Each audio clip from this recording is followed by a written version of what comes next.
میرے آقا صلی اللہ علیہ وآلہ وسلم کے دیوانوں، انسان کو اللہ جب کوئی نعمت دیتا ہے، انسان کو اللہ جب کوئی طاقت دیتا ہے، انسان کو اللہ تبارک و تعالی جب کسی نعمت سے نوازتا ہے، تو اللہ تبارک و تعالی نعمت دینے کے بعد وہ نعمت دینے والا خدا ایک کنڈیشن رکھتا ہے کہ نعمت پانے کے بعد اگر تم میری نافرمانی نہیں کرو گے، کنڈیشن یہ ہے، نعمت پانے کے بعد اگر تم میری نافرمانی نہیں کرو گے تو میں نعمت میں اضافہ کر دوں گا، نعمت کو بڑھا دوں گا۔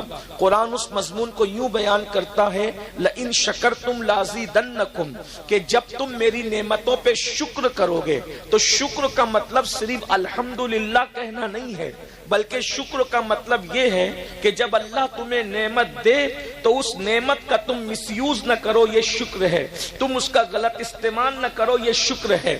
اور اگر انسان نعمت پانے کے بعد جب اس نعمت کا مس یوز کرتا ہے، غلط استعمال کرتا ہے، اللہ کی نافرمانی کرتا ہے، تو پھر اللہ اس نعمت کو بہت دنوں تک تمہارے پاس رہنے نہیں دیتا، بلکہ اللہ اس نعمت کو چھین لیتا ہے۔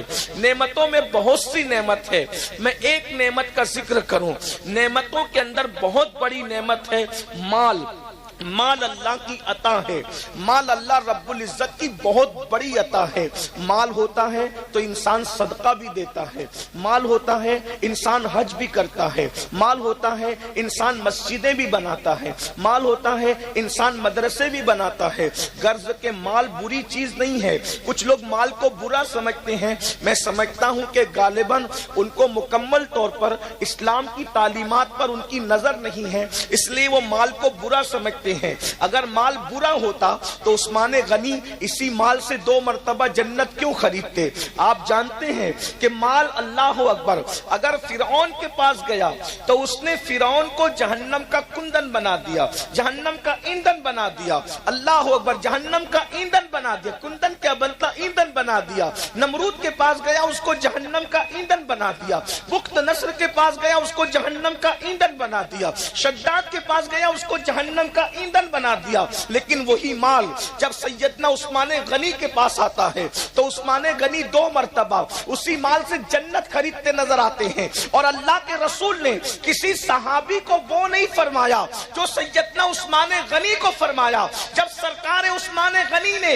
300 اونٹ مال سے بھر کر جنگ تبوک کے موقع پر چندے کے طور پر اسلام کو پیش کیا تو میرے آقا نے ارشاد فرمایا، آج کے بعد عثمان کچھ بھی کرے اس کو کوئی عمل نقصان نہیں پہنچائے گا، عثمان کچھ بھی کرے اللہ اس کو جنت ہی عطا فرمائے گا۔ اندازہ فرمائے یہ مال کی برکت ہے۔ میرے بھائیوں، مال سے آپ نے جنت خریدی ہے۔ اسی طریقے سے آقا ارشاد فرماتے ہیں، من بنا للہ مسجدن بنا اللہ لہ بیتن فی الجنہ، کہ جو اللہ کے لیے مسجد بناتا ہے اللہ اس کے لیے جنت میں محل بناتا ہے۔ بھائیوں بتاؤ، اگر انسان کے پاس مال نہ ہو تو کیا وہ مسجد بنا سکتا ہے؟ وہ مسجد کی تعمیر کر سکتا ہے؟ نہیں، ہرگز تعمیر نہیں کر سکتا۔ اسی طریقے سے حج کرنے جاؤ تو ہر قدم پہ نیکی ملتی ہے، حج کرنے والے کے تمام گناہ معاف ہو جاتے ہیں، حج کرنے والا گناہ سے ایسے پاک ہوتا ہے جیسے ابھی اپنی ماں کے پیٹ سے پیدا ہوا۔ بتاؤ کیا بغیر پیسے کے کوئی حج کر سکتا ہے؟ اللہ اکبر۔ اسی پر آپ قیاس کر لیں۔ اور ایک بات اور سن لیں، میرے آقا فرماتے ہیں صدقہ دیا کرو، اس لیے کہ صدقہ بلاؤں کو ٹال دیتا ہے، صدقہ بری موت سے بچا لیتا ہے، صدقہ انسان کو بری موت سے بچاتا ہے۔ جو چاہتا ہے کہ اللہ اس کو بری موت نہ دے اور بری موت سے اس کی حفاظت ہو تو آقا ارشاد فرماتے ہیں ایک ہاتھ سے صدقہ دو تو دوسرے ہاتھ کو خبر بھی مت ہونے دو۔ مال نہیں ہوگا تو کیا انسان صدقہ دے گا؟ تو یہ مال بہت بڑی اللہ کی نعمت ہے۔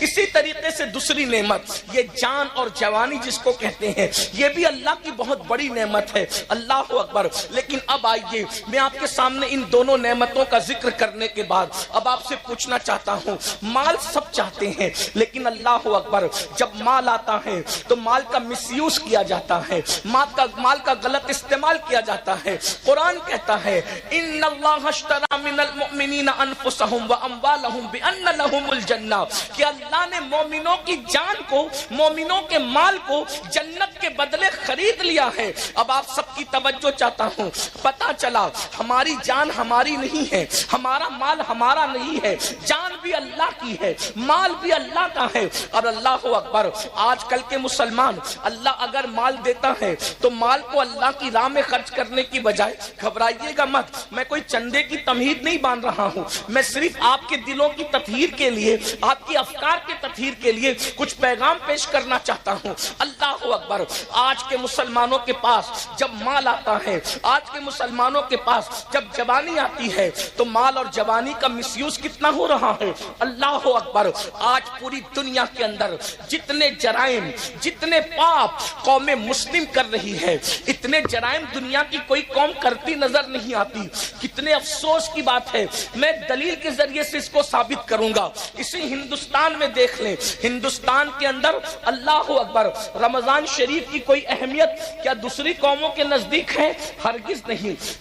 رمضان شریف کی اہمیت صرف مسلمانوں کے نزدیک ہے، دوسری قومیں رمضان شریف کا احترام نہیں کرتی، اس کی عزت نہیں کرتی۔ بہتوں کو تو پتا بھی نہیں کہ رمضان شریف کیا ہے، لیکن ایک بات پر ہمیشہ غور کرنا، توجہ کرنا، ایک بات پر ہمیشہ غور کرنا کہ اللہ اکبر، جتنی نئی فلمیں آتی ہے، کوئی بھی نئی فلم رمضان شریف کے اندر نہیں آتی ہے، یا تو رمضان شریف سے پہلے آتی ہے یا تو رمضان شریف کے بعد آتی ہے۔ آپ ہمیشہ غور کرنا، کوئی بھی نئی فلم آپ کو کبھی رمضان شریف میں، ہندوستان کی بات کر رہا ہوں جہاں مسلمان لوگوں کے کہنے کے مطابق صرف 25 کروڑ مسلمان ہیں، آپ مجھے بتائیں دنیا دوسری قومیں ہم سے 4 گنا زیادہ، یعنی دوسری قومیں 100 کروڑ ہے، اور ہم ہندوستان میں لوگوں کے کہنے کے مطابق، حالانکہ اگر سچائی سے گنا جائے تو الحمدللہ ہم 30 کروڑ سے بھی زیادہ اس ملک کے اندر، اس ملک میں ہم 30 کروڑ سے بھی زیادہ، لیکن چلے جو لوگ کہتے ہیں وہی کہتا ہوں، 25 کروڑ مسلمان اس دنیا، اس ہندوستان میں رہتے ہیں، 100 کروڑ دوسرے سب مل کر کے رہتے ہیں۔ آپ سے پوچھتا ہوں، رمضان شریف میں نئی فلم کیوں نہیں آتی ہندوستان میں؟ رمضان شریف سے پہلے ہی کیوں آتی ہے؟ رمضان شریف کے بعد ہی کیوں آتی ہے؟ اس لیے کہ ان کی سروے رپورٹ یہ ہے کہ جو بھی فلم ہٹ ہوتی ہے، جو بھی فلم کامیاب ہوتی ہے، وہ صرف مسلمانوں کے دیکھنے سے کامیاب ہوتی ہے۔ یعنی جتنا زیادہ ہندوستان میں مسلمان فلم دیکھتا ہے، اتنا دنیا کا کوئی مذہب کا انسان نہیں دیکھتا۔ ہر مذہب کا آدمی زیادہ سے زیادہ سیٹرڈے یا سنڈے کو فلم دیکھنے جاتا ہے، لیکن یہ مسلمان ہے۔ اللہ اکبر، بتاؤ مسلمانوں، احساس کرو، جس قوم کے پاس قرآن نہیں وہ صرف چھٹی کے دن فلمیں دیکھتے ہیں، اور جس قوم کے پاس قرآن ہے، جس قوم کے پاس رحمان کا رشتہ ہے، جس قوم کے پاس آمنہ کے لال محمد الرسول اللہ جیسا نبی ہے، وہ قوم کس قدر فلموں میں ڈوب گئی، کس قدر وقت کا مس یوز کر رہی ہے، وقت کا غلط استعمال کر رہی ہے، جوانی کا غلط استعمال کر رہی ہے، دولت کا غلط استعمال کر رہی ہے، کہ فلمیں سب سے زیادہ کوئی دیکھ رہا ہے تو وہ قوم مسلم ہے، جوا سب سے زیادہ کوئی کھیل رہا ہے تو وہ قوم مسلم ہے، نشہ سب سے زیادہ اگر کسی کے محلے میں ہے تو وہ قوم مسلم ہے۔ عورتوں پر اللہ اکبر گندی نگاہ کے حوالے سے جتنا زیادہ بگاڑ ہمارے معاشرے میں ہے، شاید ہی کسی کے معاشرے میں ہو، مگر سن لو اور اچھی طرح سن لو، آج کل کے نوجوان لڑکے یا دولت مند لوگ یہ سوچتے ہیں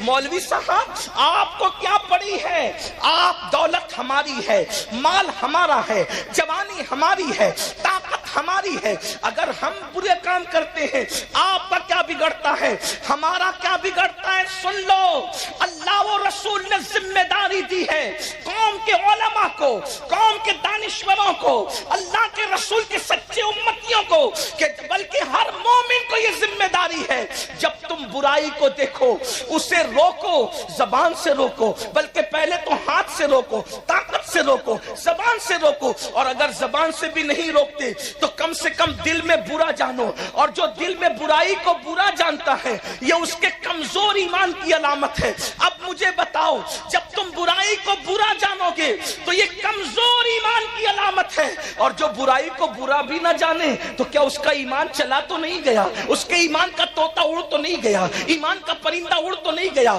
اب مجھے بتاؤ میرے بھائیوں، آپ کہتے ہیں مال میرا ہے، تکلیف آپ کو کیا ہے؟ جان میری ہے، تکلیف تکلیف آپ کو کیا ہے تو سن لو، اچھی طرح سن لو، کنویں میں گرنے والے کو بچانے کی ذمہ داری دیکھنے والے پر ہے کہ نہیں ہے؟ سڑک حادثے میں اگر کوئی بس سے ٹکرانے جا رہا ہو تو بولو بچانا اخلاقی فریضہ ہے کہ نہیں ہے؟ ارے نادان، بس سے ٹکرائے گا تو اتنا نقصان نہیں ہوگا، اللہ اکبر، کنویں میں گرے گا اتنا نقصان نہیں ہوگا، رب العزت کی نافرمانی کرے گا تو اتنا بڑا نقصان ہوگا کہ اس نقصان سے تجھے کوئی نہیں بچا سکتا۔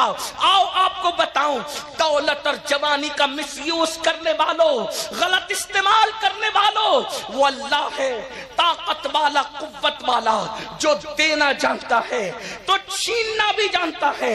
دولت کے نشے میں خدا کی نافرمانی کرنے والوں، جوانی کے نشے میں اللہ کی نافرمانی کرنے والوں، میرا اللہ ارشاد فرماتا ہے ان بطش ربک لشدید، تیرے رب کی پکڑ بڑی سخت ہے، تیرے رب کی پکڑ بڑی سخت ہے۔ سن لو، یہ دنیا کے اندر جو بڑی بڑی خبیث بیماریاں آتی ہے وہ گناہوں کی وجہ سے آتی ہے۔ آج کتنے جوان دیکھتے ہی دیکھتے کیسی کیسی بیماریوں کا شکار ہو رہے ہیں، اس کی وجہ گناہ۔ جہاں گناہ ہے وہاں فنا ہے۔ جو دولت کے نشے میں شادیوں میں لوگ ناچتے ہیں، شادیوں میں لوگ شراب پیتے ہیں، شراب تقسیم ہوتی ہے، آج آپ کے یہاں نہیں ہوتی ہوگی لیکن میں ہندوستان بھر کی بات کر رہا ہوں، رت جگہوں میں شراب بانٹی جاتی ہے۔ دولہے کے باپ کو، دلہن کے باپ کو شرم نہیں آتی؟ جس شادی کی شروعات شراب سے کی جائے اس میں اللہ کی رحمتوں کا نزول کیسے ہوگا؟ لوگ کہتے ہیں کہ ہاتھوں سے مہندی نہیں چھوٹتی اور گھروں میں زگزگ شروع ہو جاتی ہے۔ جو شادی میں اللہ کے رسول کا دل دکھایا جائے، جس شادی میں مصطفیٰ جان رحمت کے دل پہ نشتر لگائے جائیں، بتاؤ کیا اس شادی کے اندر کبھی برکت ہو سکتی ہے؟ ذرا غور تو کیجئے، کبھی سوچئے تو صحیح۔ عورتوں کا حال یہ ہے، وہ رت جگہوں میں ناچتی ہیں، وہ شریف عورتیں جن کے پردے کا اللہ نے حکم دیا ہے، عورتیں شادیوں میں ناچتی، عورتیں شادیوں میں گانے گاتی ہیں، لوگ سنتے ہیں، رت جگہ کی رسم، اس کی رسم، اس کی رسم۔ میری بہنوں سن لو اور اچھی طرح کان کھول کر سن لو، اللہ کے رسول صلی اللہ علیہ وآلہ وسلم نے ایک عورت کو زور سے، بلند آواز سے قرآن پڑھنے سے بھی منع فرما دیا۔ فرمایا گیا عورت کی آواز بھی عورت ہے، عورت کو بلند آواز سے قرآن پڑھنے کی اجازت نہیں ہے۔ اب آپ مجھے بتائیں میرے بھائیوں، میری بہنوں، جس عورت کو بلند آواز سے قرآن پڑھنے کی اجازت نہیں، وہ عورت آخر گانے کیسے گا رہی ہے؟ وہ عورتیں ناچ کیسے رہی ہے؟ اور پھر اس شادی میں برکت کیسے ہو سکتی ہے؟ اللہ اکبر۔ تو یاد رکھنا، اللہ رب العزت کی پکڑ بڑی سخت ہے، اور جب اللہ کسی پہ پکڑ کرتا ہے اس کے گناہ کی وجہ سے تو دنیا کی کوئی طاقت بچا نہیں سکتی۔ میرے بھائیوں، آج لوگوں کا یہ ذہن بنتا جا رہا ہے، ارے مولانا آخرت میں جو ہوگا دیکھا جائے گا۔ میرے بھائی، اللہ آخرت میں جو پکڑ کرے گا وہ تو کرے گا، گناہ کی وجہ سے دنیا میں بھی اللہ پکڑ کرتا ہے۔ گناہ کوئی کرے، اس کے گناہ کی نحوست اس کو مل کر رہتی ہے۔ ایک بزرگ فرماتے ہیں جب رات کو مجھ سے کوئی گناہ ہوتا ہے تو صبح اس گناہ کا اثر میرے بچوں میں مجھے نظر آتا ہے، میری سواری میں مجھے نظر آتا ہے۔ لوگوں نے پوچھا وہ کیا؟ کہا رات کو اگر میں گناہ کرتا ہوں تو صبح میری اولاد میری نافرمانی کرتی ہے، صبح میری سواری میری نافرمانی کرتی ہے۔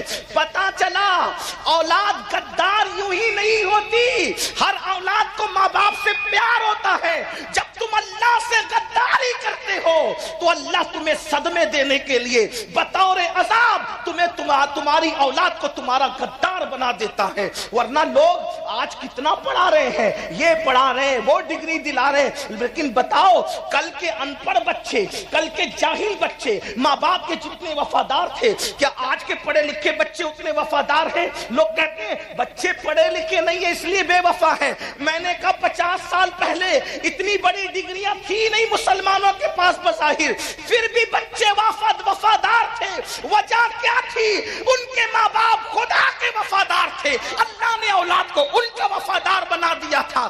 آج ماں باپ بچوں کو ڈگریاں بھی دلا رہے ہیں، انگلش بھی پڑھا رہے ہیں، ڈاکٹر بھی بنا رہے ہیں، وکیل بھی بنا رہے ہیں، انجینئر بھی بنا رہے ہیں، پھر کیا ہو رہا ہے؟ لیکن اللہ کے وفادار نہیں ہے ماں باپ۔ تو جو ماں باپ اللہ کے وفادار نہیں، اللہ نے ان کی اولاد کو ان کا غدار بنایا ہے، اللہ نے ان کی اولاد کو ان کا باغی بنایا ہے، تاکہ تمہیں اللہ صدمے دے اور تمہیں بطور عذاب یہ بتائے ان بطش ربک لشدید۔ یاد رکھنا اگر اللہ پہاڑ تم پر گرا دیتا تو تم کو اتنی تکلیف نہ ہوتی جتنی اولاد کے ستانے سے انسان کو تکلیف ہوتی ہے۔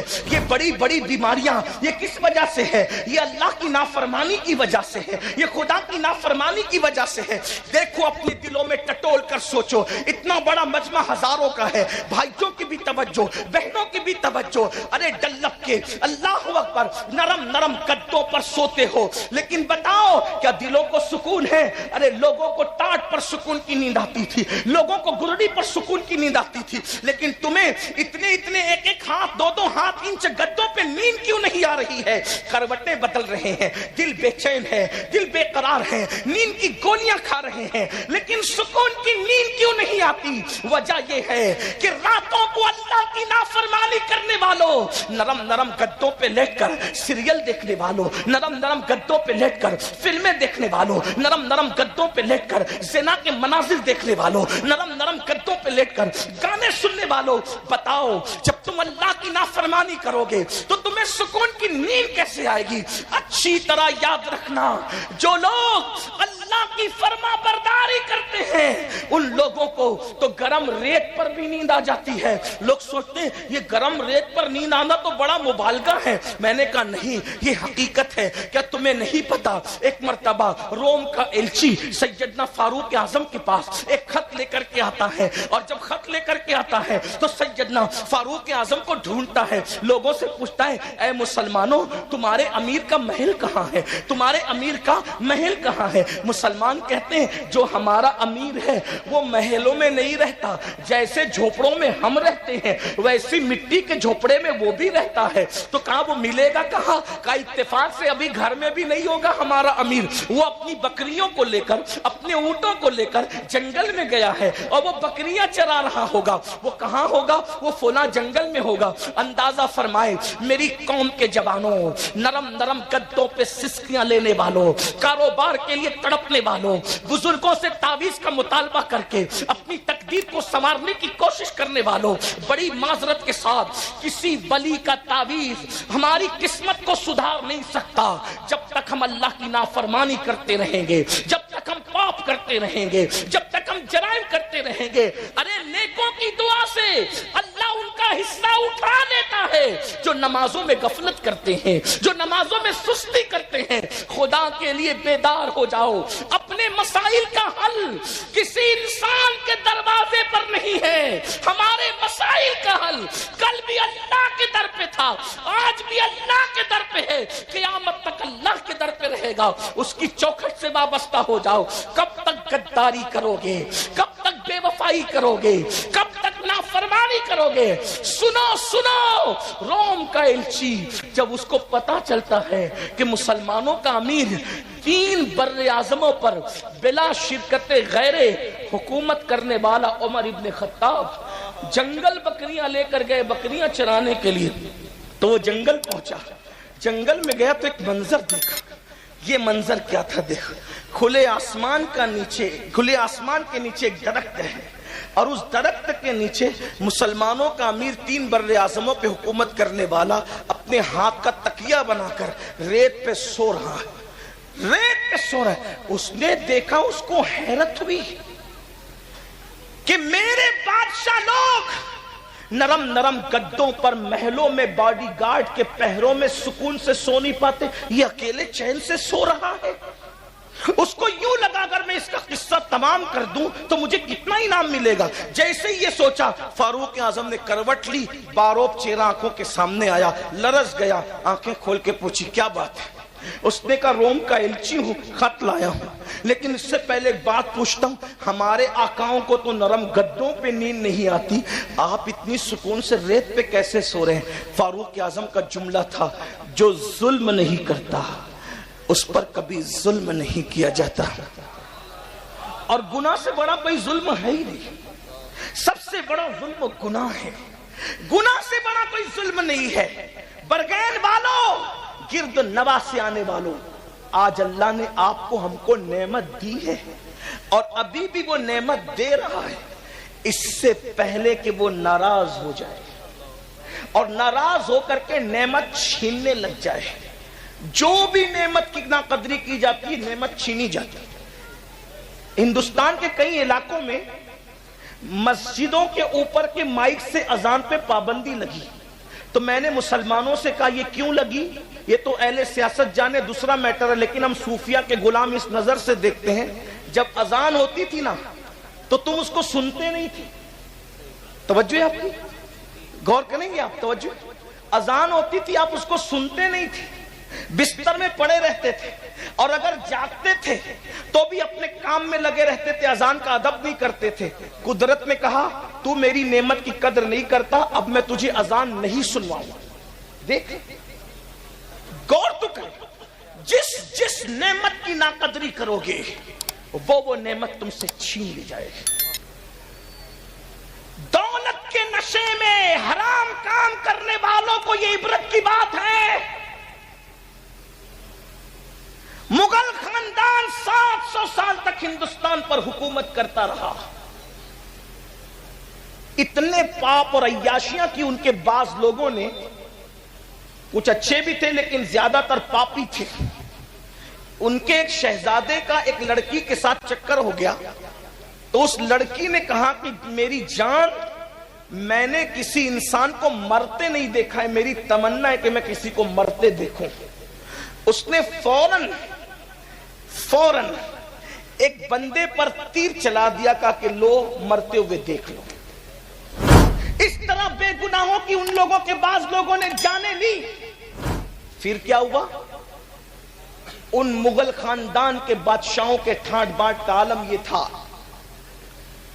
کہ تاج محل کے اندر جب ناشتہ کیا جاتا تھا تو 200 ڈشیں ناشتے میں لگائی جاتی تھی. مجرے ہوتے تھے, عورتوں کو نچایا جاتا تھا, لڑکیوں کو نچایا جاتا تھا آدھے آدھے لباس پہنا کر کے, اور شراب کا دور چلتا. کون لوگ کرتے تھے میں ان کا نام نہیں لوں گا, لیکن اتنا ضرور ہے کہ کچھ اچھے بھی تھے کچھ برے بھی تھے. جب قدرت نے ان کی پکڑ کی, ان بطش ربک لشدید, جب قدرت نے ان کی پکڑ, وہ بادشاہ تھے, اپنی چند دکانوں پر اور چند پراپرٹیوں پر غرور اور گھمنڈ کر کے شادیوں کے موقع پہ اللہ کی نافرمانی کرنے والوں, خوشیوں کے موقع پہ اللہ کی نافرمانی کرنے والوں, کان کھول کے سن لو, اس سے پہلے کہ دولت کو زوال آئے, اس سے پہلے کہ عزت کو زوال آئے, اس سے پہلے کہ اللہ اکبر قدرت اپنی نعمتوں کو چھین لے, ذرا غور سے سنو.